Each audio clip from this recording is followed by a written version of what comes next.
उन्होंने एक बात बोली थी, नियमितता, निरंतरता। दो बात ऐसी, और तीसरी यह कि हमारा परिवार, गायत्री परिवार, आत्मीयता की धुरी पर बना हुआ, बसा हुआ, खड़ा हुआ परिवार है। और यही परिवार, गायत्री परिवार ही भारतीय संस्कृति की आधारभूत शिला है, जिसमें गायत्री और यज्ञ, ये दो मेन इंपॉर्टेंट एलिमेंट है। इसी की हम आज चर्चा करेंगे। यही गायत्री सद्ज्ञान है, जिसकी हम इतने दिनों से चर्चा कर रहे हैं। गीता के ज्ञान स्वरूप में हम लोगों ने 4 दिन से लगातार डुबकियां लगाई, और यज्ञ रूपी सत्कर्म अब हमें करना है। यही है गायत्री परिवार की धुरी, गायत्री और यज्ञ। उसी की बात चल रही है, ज्ञान और कर्म के समन्वय। यहाँ उसी की चर्चा है। यह अंतिम अध्याय है, अंतिम प्रवचन है, अमृत वचन है परम पूज्य गुरुदेव के द्वारा भगवान श्री कृष्ण के माध्यम से, श्रीमद् भगवद गीता के माध्यम से हम सभी तक पहुंच रहा है। यत्र योगेश्वर कृष्ण यत्र पार्थो धनुर्धर। यत्र योगेश्वर कृष्ण, जहाँ योग के ईश्वर भगवान श्री कृष्ण अर्थात सद्ज्ञान, और यत्र पार्थो धनुर्धरा, यत्र पार्थ धनुर्धरा, जहाँ पार्थ के समान धनुर्धर, बाण चलाने वाला, धनुष धारण करने वाला। धनुष को हम लोगों ने अनुभव में किया कि सत प्रवृत्तियों का संवर्धन करने वाला, धरता है ना, धारण करता है धनु को, सत प्रवृत्तियों को धारण करने वाला अर्जुन। जहां ये दो होंगे, जहां सद्ज्ञान रूपी कृष्ण और सत्कर्म रूपी अर्जुन, जहां सद्ज्ञान गायत्री, सद्ज्ञान गायत्री, गायत्री सद्ज्ञान, और सत्कर्म यज्ञीय कर्म, जहां ये दो चीज होंगी तो क्या होगा? तत्र श्री विजयो, वहां विजय होगी, वहां श्री विजय होगी। भूतिर ध्रुवा नीतिर मते, ऐसा ये अटल विश्वास, ऐसा अटल मत है, ये नीति अटल नीति है, ऐसा भगवान श्री कृष्ण ने कहा। ये बहुत ही सुंदर बात थी। अब इसमें हम लोग इसके महत्व को समझेंगे कि गीता जी में इतनी सारी बातें आ रही हैं, और हम लोगों ने पूरे 4 दिन तक जो 11 अध्याय, दीदी ने अभी उसको पूरा का पूरा रिवाइज भी करा। इसमें ज्ञान क्या क्या है, ज्ञान का लेवल हम लोगों को समझना है। क्या केवल ज्ञान के लिए तो हम फिजिक्स पढ़ रहे हैं, केमिस्ट्री पढ़ रहे हैं, मैथ्स पढ़ रहे हैं, बायोलॉजी पढ़ रहे हैं, हिस्ट्री पढ़ रहे हैं, सिविक्स पढ़ रहे हैं, ज्योग्राफी पढ़ रहे हैं, है ना? कितनी चीजें हम पढ़ रहे हैं, इकोनॉमिक्स पढ़ रहे हैं, अर्थशास्त्र, कितने सारे शास्त्रों का हम अध्ययन कर रहे हैं। इस ज्ञान में, और यहाँ पर भगवान श्री कृष्ण के रूप में जिस ज्ञान को बोला जा रहा है कि कृष्ण जो है वो रिप्रेजेंटेटिव है किसके? ज्ञान के। इन दोनों में अंतर क्या है? क्या स्कूल जाना जरूरी है, स्कूल के एजुकेशन लेना जरूरी है, उसकी बात आप कर रहे हैं, और वो लाइफ में एग्जीक्यूट होना चाहिए। मतलब कि गिनती हमने सीख ली तो गिनती गिनना, और फिर चीज पेड़ों को गिनना और रुपए पैसे गिनना, ये हमको आना चाहिए, क्या इसकी बात हो रही है? यहाँ इस ज्ञान की बात नहीं हो रही। अगर हम चिंतन करें तो ये एक साधन है सद्ज्ञान को प्राप्त करने का। शिक्षा, एजुकेशन, लौकिक रियलाइजेशन, जो भी संसार का रियलाइज, ट्रैफिक के नियम आपको पता है, ट्रैफिक के नियम हमको अगर पता है तो फालतू नहीं है, वो जरूरी है। लेकिन अगर ट्रैफिक के नियम नहीं पता तो उससे नुकसान कितना है?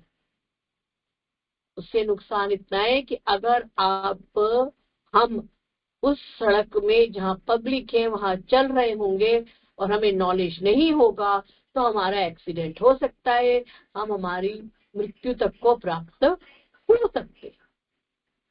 ये एक बात है अगर लौकिक ज्ञान है। लेकिन अगर मैं लौकिक ज्ञान नहीं है, मुझे ट्रैफिक के नियमों का पता नहीं हो, मैं मेरे घर पे रहता हूँ, मैं जंगल में रहता हूँ और अपनी खेती बाड़ी करता हूँ, मुझे नहीं है पता, मुझे नहीं पता है कि लंदन के क्या ट्रैफिक रूल्स है, अमेरिका के क्या ट्रैफिक रूल्स है, तो मुझे कोई फर्क नहीं पड़ता, मेरा कोई नुकसान नहीं होने वाला। लेकिन मैं इस संसार में आया हूँ तो मुझे इस संसार के ट्रैफिक के नियम का बोध होना चाहिए, क्योंकि मैं इस संसार में, अब संसार के ट्रैफिक नियम क्या है? मैं जीवन में जी रहा हूं, चल रहा हूं, मैं धरती पे क्यों प्रकट हुआ, इस बात का बोध, इस बात का ज्ञान मुझे मेरे जीवन को कैसे जीना चाहिए, मेरी भावनाएं, मेरी विचारणाएं कैसी होनी चाहिए, इस बात का ज्ञान, इस जीवन यात्रा के ट्रैफिक नियमों का ज्ञान मुझे नहीं होगा तो जीवन का एक्सीडेंट हो जाएगा। जीवन का एक्सीडेंट का मतलब जीवन किसी काम का नहीं, बर्बाद हो जाएगा। इतना सब कुछ मैं जो रुपया पैसा धन दौलत कमा रहा हूँ, समय पूरा लगा रहा हूँ, सब तो यही छोड़ के जाना है। खाली हाथ आना, खाली हाथ जाना है। हाथ में तो हम कुछ नहीं लेके आए, इस स्थूल हाथ में, लेकिन जब हम इस धरती पर प्रकट हुए थे तो सूक्ष्म शरीर हमारा प्रकट हो। ये मुझे, मैं तो था ना, तब भी था, और जब मैं ये शरीर छोड़ दूंगा, इस जीवन यात्रा से पूर्णता प्राप्त कर लूंगा, तब भी मैं रहूंगा। इस बात का ज्ञान मुझे होना जरूरी है, तभी मैं इस जीवन यात्रा का लाभ ले पाऊंगा। इस ज्ञान की बात की जा रही है, इस ज्ञान को कृष्ण कहा गया है। और इसको प्राप्त कर पाना, इसको प्राप्त करने के बाद जब हम गाड़ी चलाएंगे, जीवन की यात्रा करेंगे, जैसे हाईवे पे हम गाड़ी चलाते, धनधनाती हुई चलती है, जीवन लक्ष्य तक पहुंचेंगे, जिस उद्देश्य के लिए पैदा हुए उस उद्देश्य को हम पूरा कर पाएंगे।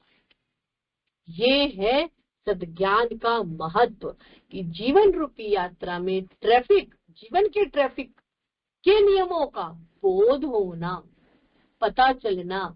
इसकी चर्चा करते हुए इसमें बहुत सारी तुलनात्मक चीजें परम पूज्य गुरुदेव बताते हैं, जैसे कि ब्राह्मण और क्षत्रिय, ज्ञान को ब्रह्म एकदम लिक्विड फॉर्म में बताते, और क्षत्रिय मतलब उसको यूज करने वाला। फिर कृष्ण और अर्जुन की बात बताई, ऐसी कुछ उदाहरण भी देते, कहानियां सुनाते गुरुदेव, जैसे कि हमारा सेशन ही है गीता कथा, है ना, तो कथाओं में पिरोई हुई है गीता। अब समझेंगे हम। चाणक्य के बारे में हम सबको पता है। चाणक्य क्या थे? एक ब्राह्मण थे, उनने चोटी खुली रखी, ये हमें पता है। उनके फोटो अगर देखें यूट्यूब वगैरह पर, तो हमें कैसे फोटो दिखाते हैं, बड़े सी चोटी वाला एक आदमी ऐसे दिखा देते हैं कि ब्राह्मण, ऐसा हमने इमेजिन कर। क्यों? क्योंकि उनके साथ ये लेबल लग गया कि उन्होंने चोटी जीवन भर खुली रखी। ठीक है, चाणक्य की नीति बहुत स्ट्रांग है, बहुत ऐसी है वैसी है।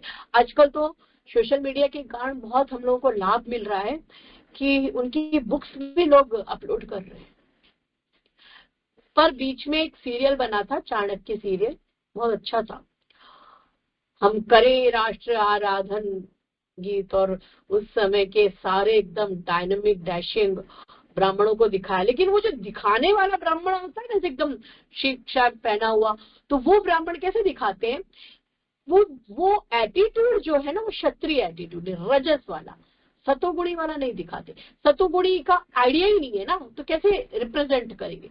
सतोगुण दिखाई नहीं दे सकता, फील किया जाता है।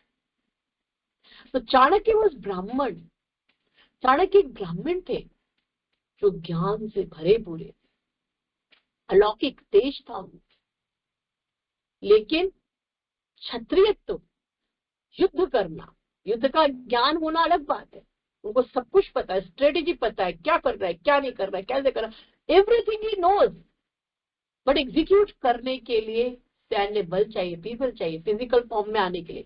एक बहुत ही प्यारा प्रश्न हमारी बहन ने पूछा था, चंद्राकर ने, प्रेमलता चंद्राकर दीदी ने, एक प्यारा सा प्रश्न था उनका, था कि दीदी हमारे भाई लोग, बंधु बांधव मंच पर जाते हैं, उनके अंदर विनम्रता की कमी हम देखते हैं। ये विषय था विराट ब्रह्म की साधना पर। भगवान ने इस विराट ब्रह्म संसार की बात करी है कि परम पूज्य गुरुदेव ने कहा कि यही जो विराट ब्रह्म है वही भगवान है, उन्हीं का साकार रूप है और हमें सेवा करनी चाहिए, ये बात आई। तो केवल आराधना करते करते आदमी के अंदर तो एक अलग तरीके का अहंकार आ रहा है, उनकी वाणी में तो विनम्रता आ ही नहीं रही है। हम लोगों ने कई तरीके के उत्तर दिए, लेकिन बहन हमारी संतुष्ट नहीं थी। मैंने और चिंतन किया कि उनका प्रश्न क्या है और उन्हें संतुष्टि क्यों नहीं। एक बहुत सुंदर कहानी हम लोगों ने अभी तुलसी विवाह पर अवतरित करी थी कि वृंदा जो है वो शाली नहीं, वृंदा जो है वो उनके जो हस्बैंड है, क्या नाम था उनका, वृंदा जी जिनको मानती थी उनके हस्बैंड का क्या नाम था दीदी, स्लिप हो रहा है, जो भी हो याद आ जाएगा। तो वो उनको जालंधर, तो जालंधर को वो मानती थी।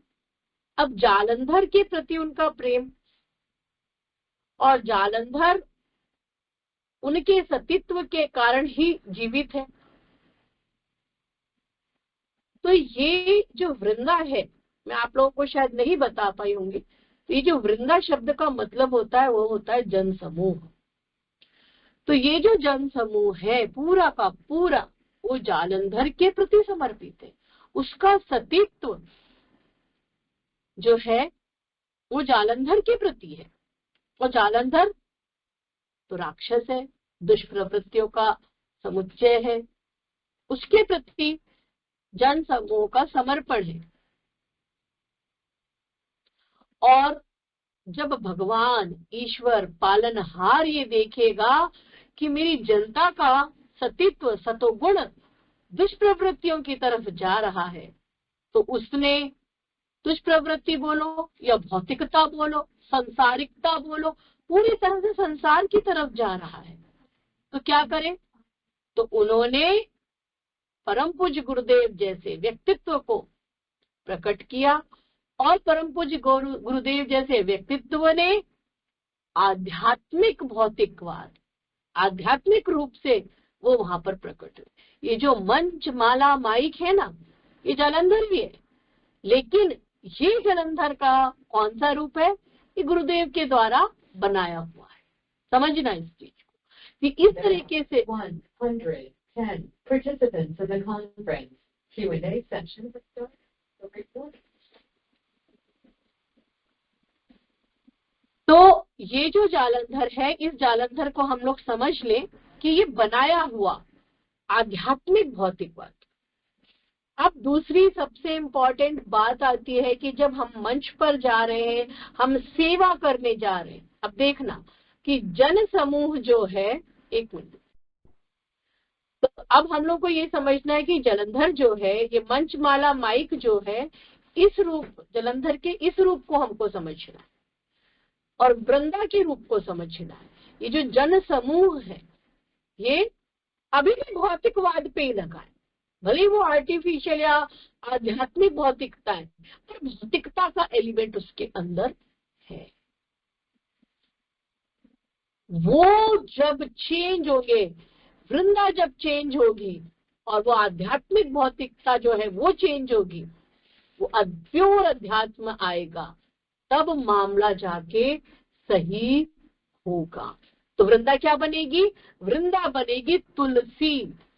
तुलसी मतलब सेवा भावना।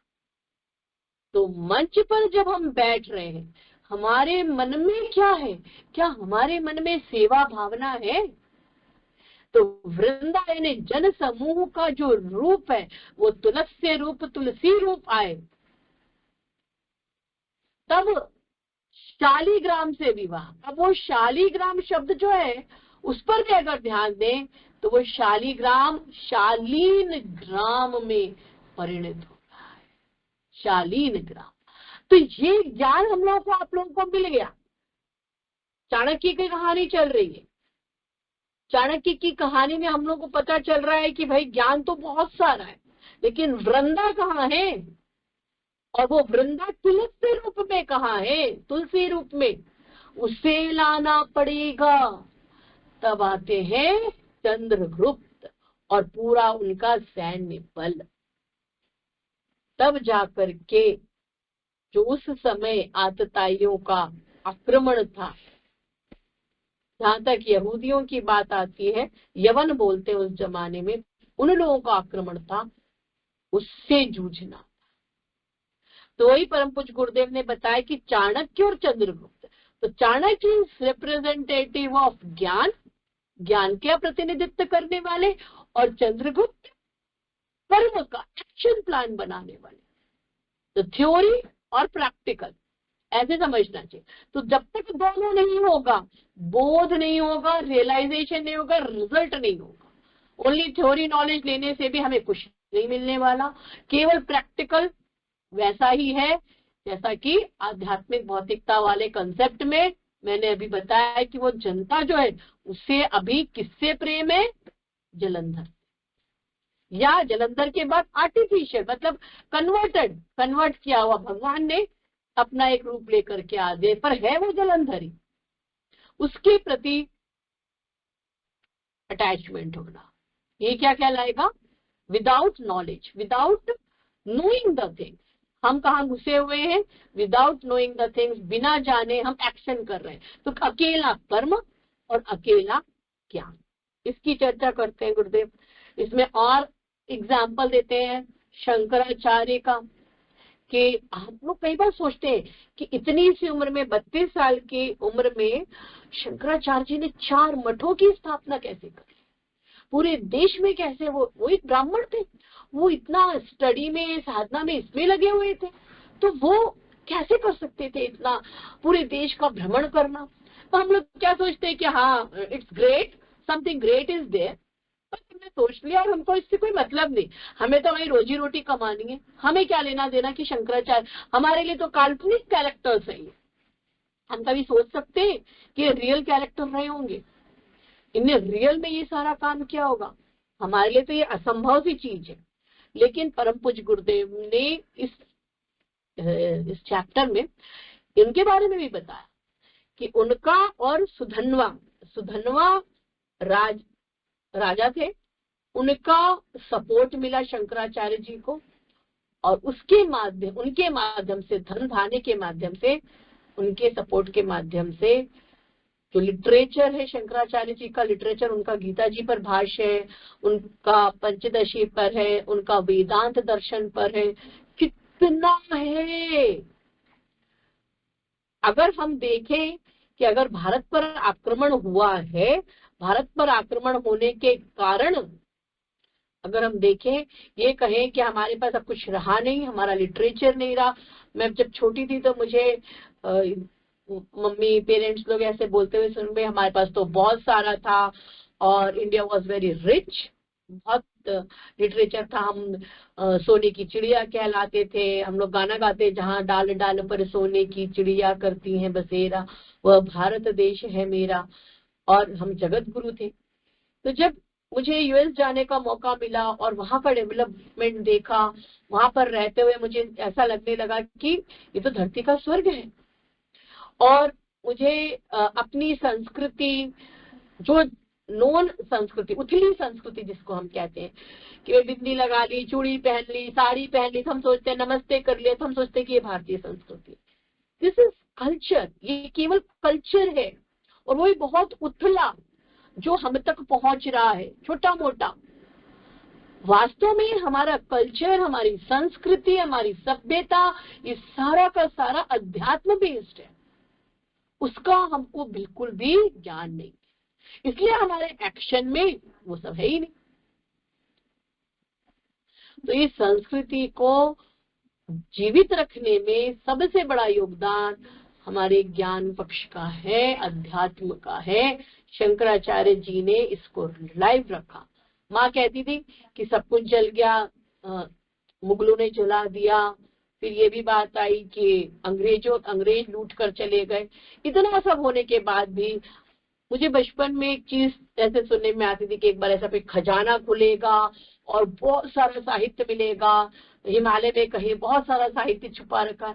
हम लोग ऐसी बातें सोच सोच करके बड़े हो रहे। वो वाकई देखा जाए तो गुरुदेव का साहित्य ऐसा ही है कि हिमालय में मुझे मिल गया और उसमें खजाना ही भरा है। अगर केवल श्रीमद् भगवत गीता ही हमारे पास शेष रह जाए तो भी हम रिचेस्ट हैं इस दुनिया में। द मोस्ट पब्लिश्ड ट्रांसलेटेड ग्रंथ जो है विभिन्न भाषाओं में, वो श्रीमद् भगवत गीता है। बाइबल के बाद परम पूज्य गुरुदेव कहते हैं बाइबल को बहुत ज्यादा पब्लिश किया गया उनके मिशनरीज ने, लेकिन बोध के कारण, नॉलेज के कारण श्रीमद् भगवत गीता का पब्लिकेशन सबसे ज्यादा भाषाओं में हुआ है। ये परम पूज्य गुरुदेव ने कोट किया है यहाँ पर।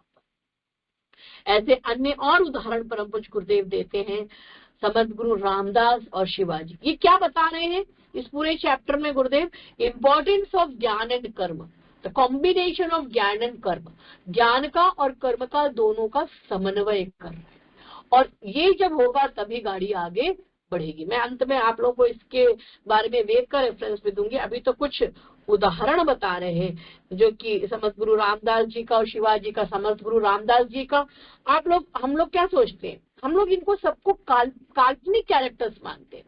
समर्थ गुरु रामदास जी का दास बोध हमने पूरा इसमें परम पूज्य गुरुदेव के लिटरेचर में पढ़ा, जिसमें समर्थ गुरु रामदास जी का महापुरुषों के अविस्मरणीय प्रसंग में दिया हुआ है। दासबोध पढ़ने में इकोनॉमिक पूरा ऐसा कोर इकोनॉमिक्स है, किस तरीके का होना चाहिए, तो थ्योरेटिकल पार्ट वहां है, शिवाजी ने उसको एग्जीक्यूट किया। ये गुरुदेव हम लोग को बता रहे। इसी प्रकार गुरुदेव ने और अगर हम देखें तो दयानंद सरस्वती जी इतने फेमस हुए पूरी दुनिया में, कितना काम किया उन्होंने आर्य समाज का, लेकिन उनके पास ज्ञान कहाँ से आया? उनके जो गुरु जी थे वो दंडी स्वामी विरजानंद जी थे। उनको दंडी स्वामी जी के पास इतना नॉलेज था, बट ही वॉज ब्लाइंड, वो नहीं जा सकते। लेकिन दयानंद सरस्वती जी ने इसको पूरा दुनिया में फैलाया। इसी प्रकार परम पूज्य अपने रामकृष्ण परमहंस देव थे और स्वामी विवेकानंद जी की जोड़ी। स्वामी विवेकानंद जी को कर्म का प्रतीक माना जाएगा और रामकृष्ण परमहंस देव को ज्ञान के प्रतीक के रूप में माना जाएगा। ऐसे ही और उदाहरण देते हैं परम पूज्य गुरुदेव। कहते हैं कार्ल मार्क्स का उदाहरण देते। मुझे कार्ल मार्क्स का ज्यादा नॉलेज तो नहीं है, उनका साम्यवाद काफी फेमस है, एस्टैब्लिश्ड है, लेकिन उसको एस्टैब्लिश करने में, जन जन तक पहुंचाने में किसने काम किया? लेनिन ने किया। ये गुरुदेव का, और आप लोग, हम लोग, सब लोग भी अगर चिंतन मनन करें तो वाकई थ्योरी जब तक प्रैक्टिकल नहीं होगा तब तक पकड़ में नहीं आएगी, और प्रैक्टिकल बिना सिद्धांतों के, कंसेप्ट के किसी काम का नहीं है, कोई मतलब का नहीं है। तो यही पूरा ज्ञान और कर्म के समन्वय पर गुरुदेव कहते हैं, और ये मैंने खुद ने रियलाइज भी किया है। और अगर हम प्रखर प्रज्ञा को समझें तो प्रखर प्रज्ञा की डेफिनेशन ही यही कहती है, जानना, किसी चीज को जानना, अवेयर होना। उसके बाद समझना। मैं समझ वर्ड पर बहुत चिंतन कर रही हूँ कल रात से। मुझे टॉपिक पर आप लोगों तक प्रेजेंट करने के लिए कल रात में ही कन्फर्म हुआ कि मुझे करना है। तो समझ वर्ड पर मैं चिंतन करती, समझ, तो झ पर मैंने ध्यान दिया कि झ का क्या मतलब होता है। आप लोग सोचेंगे कि दीदी एक एक लेटर का की भी कोई मीनिंग होता है, तो जितने भी लेटर्स है हिंदी में ये शब्द कहलाते हैं। अ ई उ नहीं, मैं बोलती हूँ आई उड रिल रे के उंग यो छह बरट लण यम गणम जब गड़दश जब गड़दश फ फ छ ठ थ चट त कपय शस सर हल। तो ये एक एक लेटर जो है ये अपने आप एक मीनिंग रखते हैं। क्यों? क्योंकि पहले देखो ये डेवलपमेंट ही ऐसे होता है। अब आप मैं थ्योरी बता रही हूँ, थ्योरी समझ रहे हैं, फिर उसको रियलाइज कैसे करेंगे? तो जब वो आप उथले एकदम गहरे स्तर पर क्या होता है, वो भावना होती है, और वही भावनाओं की जब वाइब्रेशन ऊपर निकलती है तो वो साउंड एनर्जी के फॉर्म में आती है। जब वो साउंड एनर्जी के फॉर्म में आती है तो उनके अंदर फीलिंग्स होती हैं, मतलब फीलिंग तो थी और वो साउंड में कन्वर्ट हुई। साउंड एनर्जी में वो एक एक लेटर जो है वो मीनिंग लेके है। तो झ जो है, अब मैंने सोचना चालू किया कि झ वर्ड से कौन कौन से शब्द बन रहे हैं बोलचाल के। तो झ से मैंने कहा झक मारना। तो झक किसको बोलते हैं? मछली को बोलते हैं। तो फिर और सोचा, झ झंझनाहट, झनकार, झरोखा, ऐसे झ से सोचना। फिर डिक्शनरी उठा के देखी तो डिक्शनरी में मुझे उसका मीनिंग मिला डिस्टरबेंस, हलचल, ये झ का मीनिंग है। तो उसमें सम समत्व आ जाए। ये जो हलचल है, जो हमने समत्वम योग उच्चते जाना था, तो जो समत्व आ जाता है, समझ हो जाता है, सम रहता है। जो झपकीपन है वो झ जो है सम हो जाता है। उसमें उस दर्पण में, उसमें दर्पण की क्वालिटी आती है। तब ज्ञान जो जाना था वो समझ में उतरा। तो जानने समझने और फिर वो अनुभव में आता है।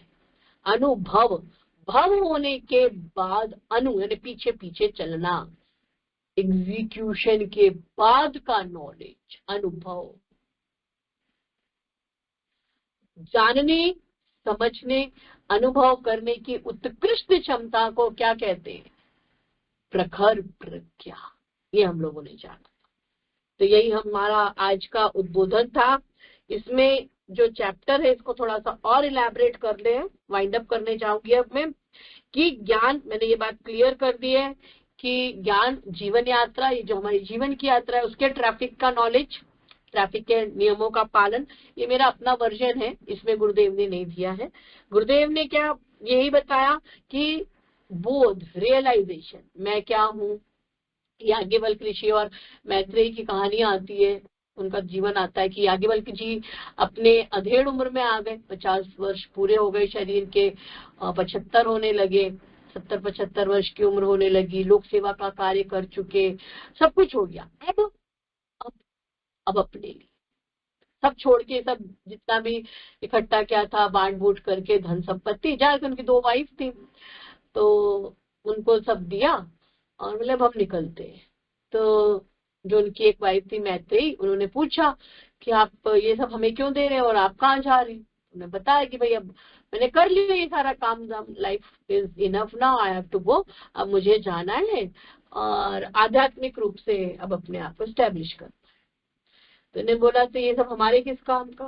बोले नहीं किसी काम का, हम भी आपके ही साथ चलेंगे, हमें आपके साथ उस ज्ञान की खोज में चलना, बोध की रियलाइजेशन।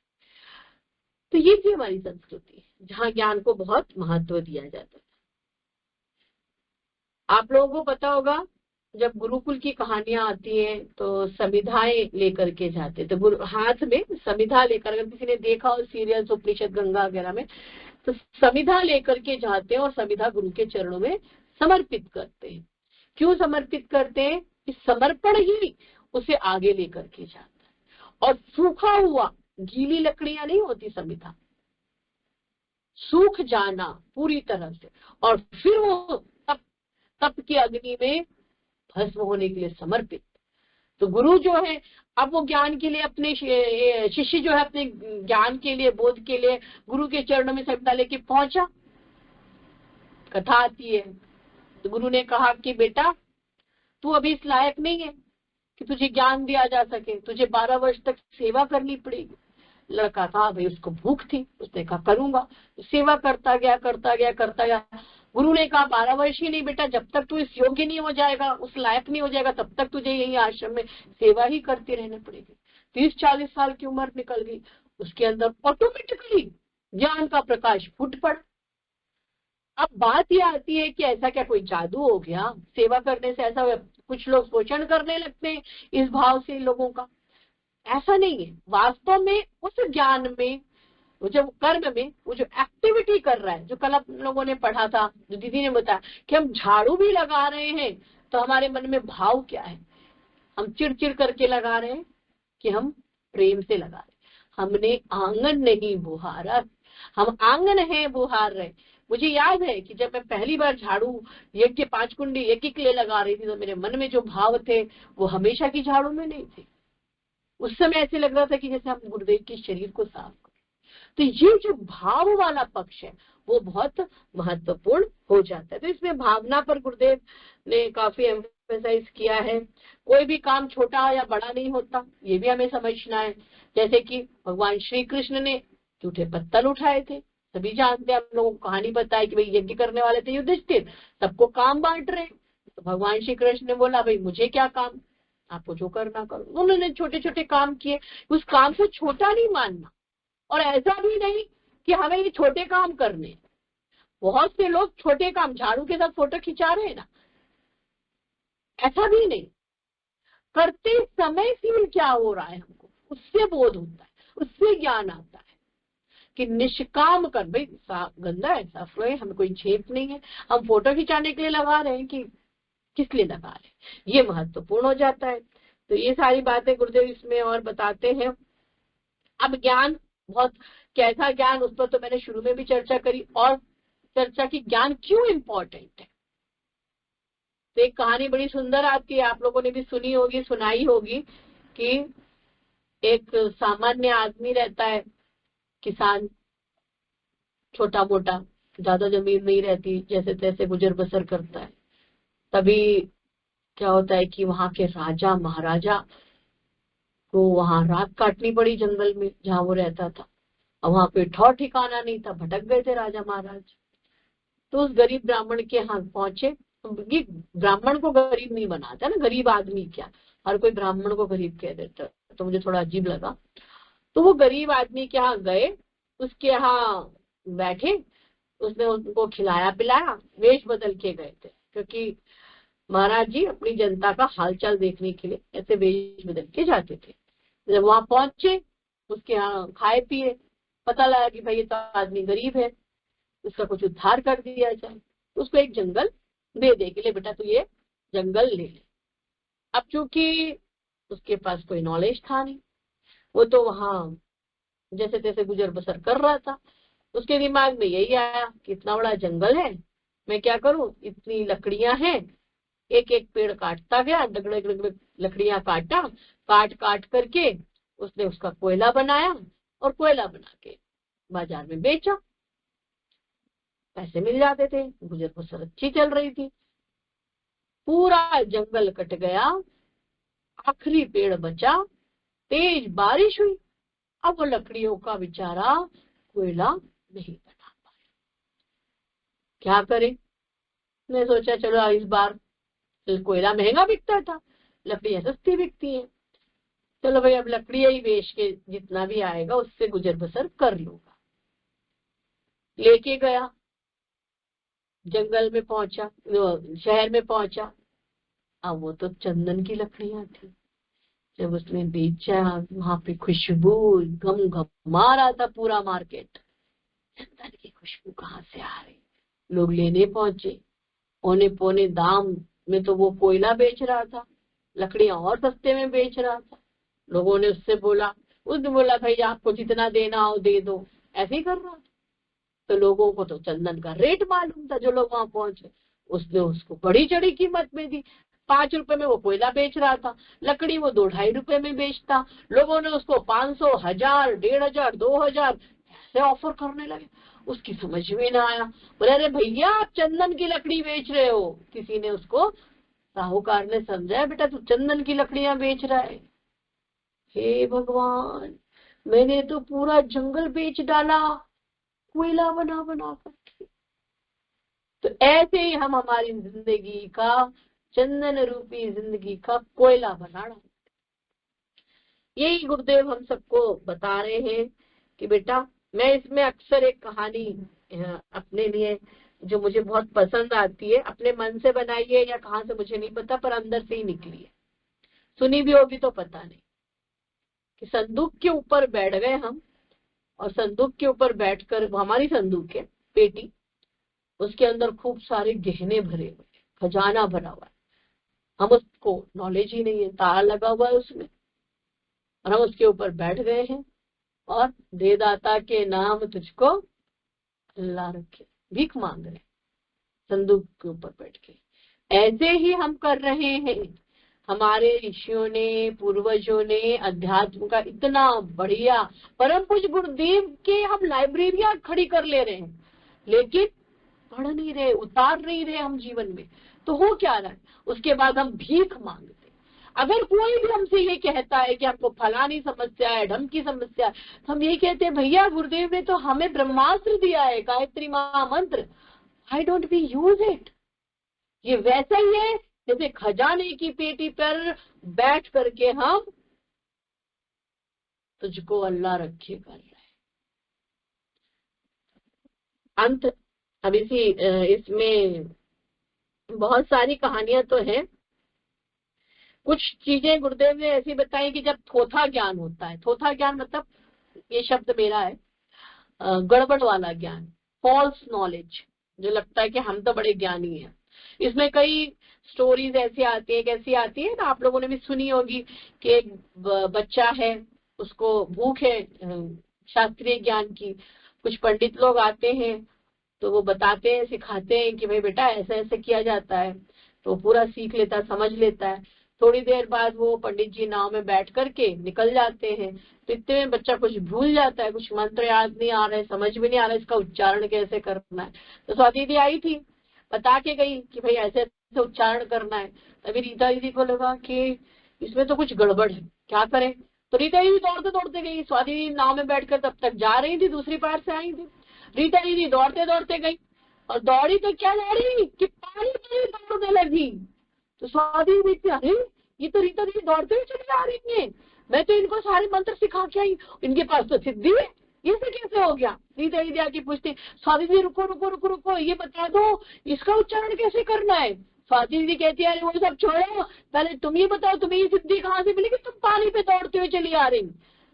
तो मेन बात क्या है, भावना, कि हम किस भाव से उनको पूज रहे, उस परम तत्व को ध्यान कर रहे, उसे साध रहे। ये जो थोथा ज्ञान जो होता है उसमें अहंकार आता है, तो कई बार हमें उससे बचना चाहिए। इस पर भी परम पूज्य गुरुदेव ने काफी मतलब दिया है, चर्चा करिए इस विषय में। एक और स्टोरी बड़ी प्यारी आती है, आप लोगों ने आजकल व्हाट्सएप वगैरह पे बड़ी फेमस हो रही है, कि एक बंदा रहता है, नाव में बैठा रहता है, वो काफी इंटेलेक्चुअल है, उसको बहुत सारा नॉलेज है, फिजिक्स केमिस्ट्री का, इसका उसका। उसका हिंदी वर्जन ऐसा दिया है गुरुदेव ने कि उनको शास्त्रों का बहुत ज्ञान, हम यहाँ से लेते हैं, क्योंकि बहुत से लोग फिजिक्स केमिस्ट्री को बुरा कह के शास्त्रीय ज्ञान को बढ़िया कह देंगे। हमारे ऐसे बहुत से लोग हैं जिनको संस्कृत आती है, जिनको शास्त्रों का ज्ञान है, वो अपने आप को महान पंडित मान रहे हैं और सामान्य इंसान की बेइज्जती करते हैं, ये गलत है। तो ऐसे ही एक स्टोरी है जिसमें कि नाव में बैठे हुए, अब वो जा रहे हैं, तो वो नाविक जो नाव चलाने वाला है उससे पूछते हैं, क्यों तुमने लघु सिद्धांत कौमुदी पढ़ी है। तो वो कहता है, ये क्या होता है, मुझे नहीं पता। अरे तुम्हारा तो 1/4 जीवन बर्बाद हो गया। थोड़ी दूर आगे चले तो पूछा, क्यों तुमने तर्क संग्रह पढ़ा है। बोले नहीं साहब, ये क्या होता, हमको मालूम है, तुम्हारी आधी जिंदगी बर्बाद हो गई। थोड़ी दूर और आगे गए, क्यों तुमने गीता जी का पूरा स्टडी किया, वेदांत दर्शन वगैरह सब पढ़ा है। बोले नहीं साहब, हमको क्या मालूम, हमने तो नहीं पढ़ा। बोले तुम्हारी तो 3/4 जिंदगी बर्बाद हो गई। अब तो तूफान आ गया। जैसे ही तूफान आया तो नाविक ने पूछा, क्यों साहब आपने तैरना सीखा है। बोले नहीं बाबा, तैरना तो नहीं सीखा। बोले आपकी तो पूरी जिंदगी डूबने वाली है, संभाल लो भैया। तो ऐसा ज्ञान भी नहीं, तो इस ज्ञान से भी हमको बचना होगा। परम पूज्य गुरुदेव ने ऐसी बहुत सारी प्यारी प्यारी कहानियां, एक कहानी में बहुत ही अच्छे तरीके से बताते हैं, अंधा है, एक लंगड़ा है, एक मूर्ख है। ये हम सब के लिए कि भैया हमारे पास आंखें होती तो हम तो गुरुदेव का बहुत काम करते। और पैसे वाले जिनके पास पैसा नहीं, हमारे साथ ऐसे बहुत से लोग कहते हैं हम तो अमेरिका जाएंगे, लंदन जाएंगे, फलाना खूब पैसा कमाएंगे, गुरुदेव का खूब काम करेंगे। कुछ बोलेंगे कि भाई हम खूब पढ़ाई कर ले, हमें इतना नॉलेज होता है। दीदी आपको तो बहुत नॉलेज है, हमको भी इतना नॉलेज हो जाए तो आपको तो इतना है, हमें इतना होता तो हम तो पता नहीं क्या कर डालते। तो पढ़ाई लिखाई का भी ऐसे। कोई बोलता है हाथ पैर अब तो घुटने काम नहीं देते, हमारे तो बूढ़े हो गए, अब हमसे नहीं होता, हम कैसे गुरुदेव का काम करें। तो सब तरीके के लोग हैं, सब लोग अभी इस तरीके की बात करेंगे कि हम कैसे करें। तो भगवान जी को ना दया आ गई। हवा जो है ना बहती ना, वरुण देवता, जल देवता, वायु देवता, इनने कहा चलो इनकी हेल्थ उनकी सबके पास वो हो जाए। अब क्या, जिसके पास पैसा हो गया वो तो डिस्को डांस में लगा रहे हैं, ऐश कर रहे हैं, मॉल में जा रहे हैं, घूम रहे हैं, उड़ रहे हैं, इसमें लग गए। जिनके पास ज्ञान हो गया वो ज्ञान बखार रहे, बैठ करके ऑनलाइन सेशंस ले रहे हैं। और जिनके पास जब ताकत आ गई तो दादागिरी कर रहे हैं। जिनके जो अंधे थे, जिन्हें आंख मिल गई, कितनी सुंदर दुनिया, लेट्स मूव, पार्टी, और जा रहे हैं हिमालय का दर्शन करके आएंगे, पिकनिक। कहने का मतलब ये कि ये सब मिलने पर भी बोध नहीं है, रियलाइजेशन नहीं कि हमें ये क्यों मिला, हमने कहाँ लगा दिया। तो फिर होता यही है कि सारा भगवान को भी समझ आ जाती है, उनको भी नहीं पता था देना किसको, सतपात्र को दिया, नहीं तो वो वापस ले जा लेते हैं, छीन लेते हैं। तो इस तरीके से ये सारी बातचीत परम पूज्य गुरुदेव ने हम लोगों को कराई। अब अंत में मैं यही कहना चाहूंगी, दीदी ने, चूंकि सहिता दीदी ने तो पूरा सेशन ही बताया, गुरुदेव ने इसमें फिर से रिवाइज किया है कि वही सबसे पहले कि चेतना में अवतरित होते हैं भगवान ईश्वर अलग अलग रूप में। उसके बाद हमें पुरुषार्थ करना है, संघर्ष करना है, पुरुषार्थ और संघर्ष करना है, दुष्प्रवृत्तियों का उन्मूलन करना है, सारी जो हमारी दुष्प्रवृत्तियां उनको हटाना है, सद्गुणों का संवर्धन करना है, और यज्ञ भाव से कार्य करना है, परमार्थ के भाव से कार्य करना है। ये हमारा संसार के लाइफ में ये हमको कैसे करना है। और उसके बाद अपना उद्धार, हमारा खुद का उद्धार हम ही करेंगे, कोई बाहर से आकर के नहीं करने वाला। और बैलेंस रखना है, समता रखनी है, बैलेंस वे में रहना है, ज्ञान और विवेक की साधना करनी है।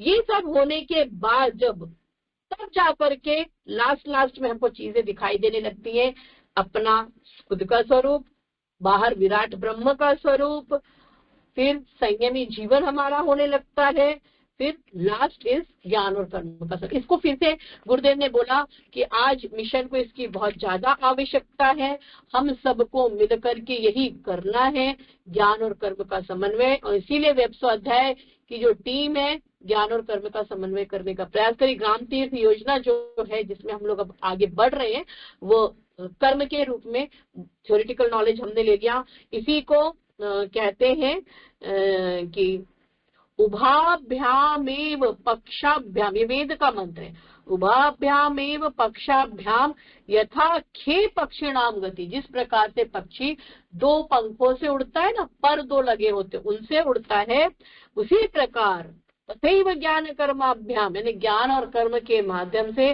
जायते परम पद, यानी हम परम पद को प्राप्त करते हैं।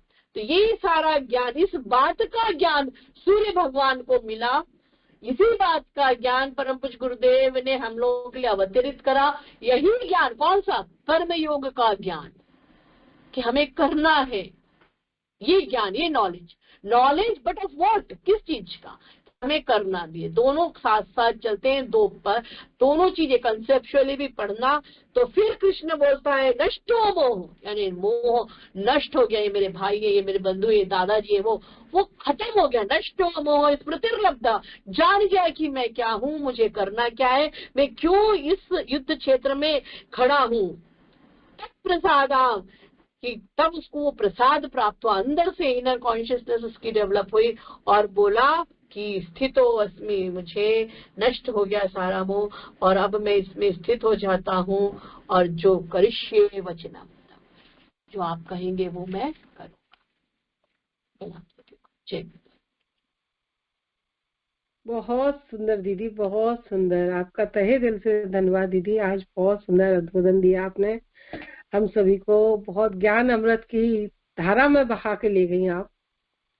आज गीता के प्रवचन में बिल्कुल जो हम लोगों को आज वो ही जरूरत है, वैसी ही जरूरत आ गई जैसी उन दिनों थी जब मोहग्रस्त अर्जुन की स्थिति में भारतीय समाज अगुणित कुंठाओं से ग्रस्त निष्प्राण पड़ा है।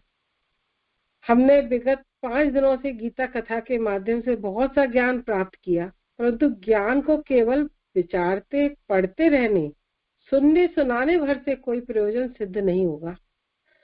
जब तक ज्ञान को गहराई से हृदयंगम न किया जाए, व्यवहार में न उतारा जाए, वह ज्ञान व्यर्थ है। जीवन पथ में पग पग पर चलते हुए जो बाधाएं आती हैं, उनसे लड़ने के लिए जो काम आ सके, हथियारों का काम दे सके, उसी को सच्चा ज्ञान मानना चाहिए।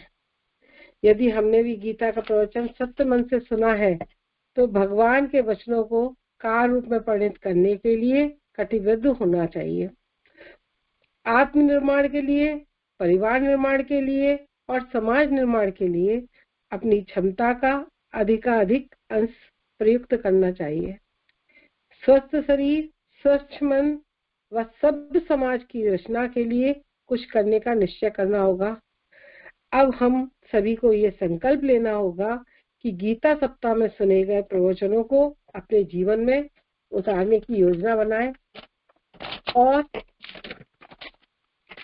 वर्तमान युग में अत्यंत महत्वपूर्ण जो महाभारत है, युग निर्माण योजना का, में अपना तन मन धन से पूर्ण योगदान दें, अपने जीवन को सार्थक बनाएं। ज्ञान कर्म के संबंध में दीदी ने बहुत अच्छी अच्छी कहानियां सुनाई, इतनी मनोरंजक कहानियां थी दीदी की, और मतलब प्रेरणाप्रद थी। सबसे बड़ी चीज तो प्रेरणाप्रद थी कि ज्ञान और कर्म जब तक दोनों एक साथ नहीं जुड़ते, क्योंकि अकेला ज्ञान भी अंधे के समान है और तो अकेला कर्म पंगु के समान है। ये दोनों जब जोड़ बनता है तो एक तरह से दोनों एक दूसरे के साथ ही चलते हैं। तो यहाँ 2-3 उदाहरण है, जैसे महर्षि व्यास के हैं, उनका ज्ञान को कार्य रूप में श्री गणेश जी ने चित्रार्थ किया और महाभारत की रचना की। वाल्मीकि जी के ज्ञान को अपने जो उनके पास ज्ञान और क्षत्रिय संस्कार थे, वो उन्होंने किसको दिए? लवकुश को दिए, जिसके से लवकुश वीर बने और उन्होंने वीर हनुमान और लक्ष्मण जी को भी युद्ध में पराजित किया। चाणक्य के ज्ञान के बारे में तो दीदी ने बहुत अच्छी विस्तृत रूप में बताया हम लोगों को कि चाणक्य के ज्ञान के बल से ही चंद्रगुप्त ने विशाल मौर्य समाज की नींव रखी।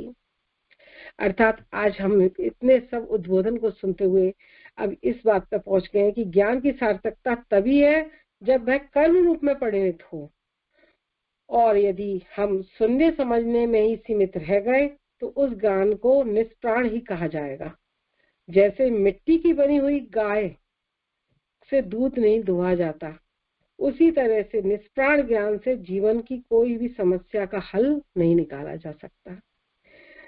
इसी के साथ आज मैं अपनी वाणी को विराम देती हूँ और गुरु आदरणीय दीदी को एक बार पुनः धन्यवाद अदा करती हूँ कि आपके माध्यम से आज इस प्लेटफॉर्म पर हमें भगवत गीता का संपूर्ण कथा प्रवचन ही सुनने को मिला। अभी पाठ तो हमने नहीं किया है, लेकिन एक संपूर्ण कथा प्रवचन हमने सुना, ये हमारा बहुत बड़ा सौभाग्य था।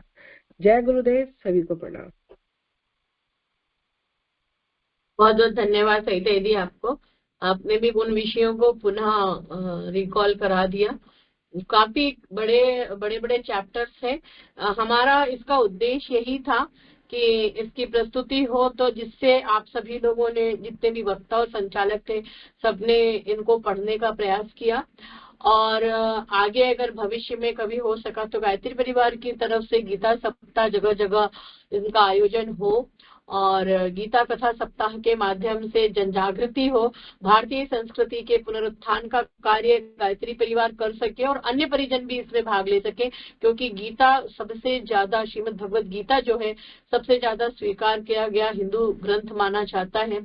तो हमें अगर भारतीय संस्कृति को वापस लाने में अपना कोई योगदान करना है तो मुझे लगता है श्रीमद् भगवत गीता एक बहुत बड़ा साधन है। दूसरी एक छोटी सी कहानी, एक बहुत मतलब फेवरेट मेरी है, जिसको मैं जी रही हूँ, वो मैं आपको वेब स्वाध्याय के लिए समर्पित करते हुए बताती हूँ, उसके बाद प्रश्नोत्तरी भी ले लेंगे। वो ये है कि एक राजा रहते, एक ऐसा राज्य है, उस राज्य में क्या होता है कि राजा 5 साल तक जॉब कर सकता है। 5 साल बाद उस राजा को ऐसे बीहड़, जो जिसमें कोई भी लोग नहीं रहते, बेकार सा मतलब एक प्रकार से काले पानी वाले द्वीप में जाकर के उनको रहना पड़ता था। पर 5 साल तो बढ़िया रहने को मिलता है, तो ऐसे शुरू में तो लोग आकर के रहने लगे, लेकिन बाद में उसे छोड़ने लग गए, वहां नहीं रहते थे। उन्होंने बोला कि हमको राजा नहीं बनना भैया, बाद में देखो हमारी लाइफ कैसे हो जाएगी, बेकार हो जाएगी, जंगल में जाकर के रहना पड़ेगा। लेकिन एक बढ़िया स्मार्ट राजा था, दिमागदार, उसने कहा मैं 5 साल राज करूंगा। वो 5 साल तक बढ़िया राज किया और during that process, during his governance, जब वो राजा था उसने क्या किया, वो जो द्वीप था जहां इन लोगों को, राजाओं को भेज दिया जाता था, उस द्वीप का डेवलपमेंट करा दिया और उसको बिल्कुल अपनी राजधानी की तरफ बढ़िया बना दिया। और जब उसका वो टाइम आया आफ्टर 5 इयर्स, वो फिर उसमें जाकर के राजाओं की तरह रहा। ये कहानी क्या बता रही है हमें? ये कहानी हमें ये बता रही है कि वर्तमान में भविष्य की तैयारी करके रखो। बेटा, तुम आज 50 साल के हो, कल 60 के होगे, परसों 70 के होगे। तुम अभी एक समय ऐसा आएगा कि शरीर भी छोड़ना पड़ जाएगा, क्या पता कब। Why don't you prepare for that? उसके लिए तैयारी क्यों नहीं कर रहे? तो ये जो वेब स्वाध्याय है ना, ये उस 60-70 साल, हमारी पूनम दीदी उसको कहती है बुढ़ापे की लाठी। तो वेब स्वाध्याय से सभी लोग हमेशा जुड़े रहे। आज जितने भी भाई बंधु आए वो ये जान ले कि सवेरे 11 से 12, दोपहर 3:30 से 4:30 और रात्रि 7:30 से 8:30 इस पटरी में अपने आप को डाल के रखें, तो सद्ज्ञान की गंगा में नित्य प्रति स्नान होता रहेगा, दिव्य आनंद की अनुभूति, और साथ में जो जीवन जी रहे हैं उसमें सत्कर्म होता रहेगा। जय गुरुदेव, प्रणाम। गीता यदि आगे। जी बहुत बहुत धन्यवाद दीदी, बहुत सुंदर प्रस्तुति। और आज गीता जी जो हमें बताती हैं कि ज्ञान प्राप्त हो गया जब भगवान कृष्ण ने